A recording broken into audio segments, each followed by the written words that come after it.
आई आणि वडील ही आपल्या आयुष्यातली अशी तीर्थक्षेत्र आहेत की ती नसतील तर आपलं अस्तित्वच संभवत नाही.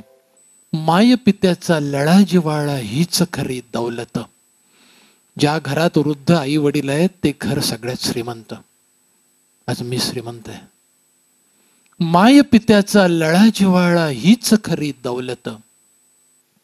अन माय पित्या विण दुसरे नाही जगात या दैवत. माय सोसते कळा भरवते आपुलकीचा घास. माय सोसते कळा भरवते आपुलकीचा घास. पिता वाहतो भार घराचा अखंड सोसत त्रास. स्पर्शामधून सदैव त्यांच्या असते माया बहरत. अन माय पित्याचा लळा जिव्हाळा हीच खरी दौलत. वटवृक्षापरी पिता आणखी छाया त्याची माय.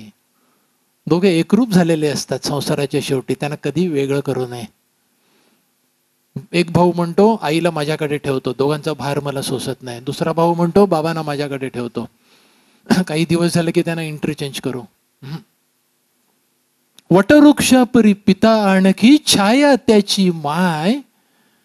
प्रेम वाचून त्यांना दुसरे हवेच असते काय. आपुलकी विण कधीही त्यांना ठेवू नये वंचित. अन माय पित्याचा लळा जिव्हाळा हीच खरी दौलत.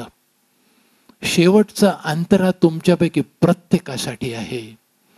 तुमच्यापैकी प्रत्येकाच्या आई वडिलांकरता आहे. लक्षपूर्वक आहे का. पैसा असतो चंचल येतो जातो ही कैकदा.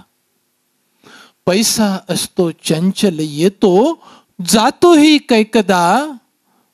पण आई आणि बाप लाभतो जन्मातून एकदा.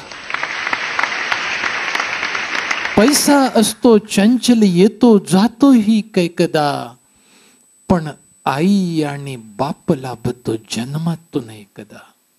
कळले इतके त्यास गवसले स्वर्ग सुखाचे इंगित. अन माय पित्याचा लळा जिव्हाळा.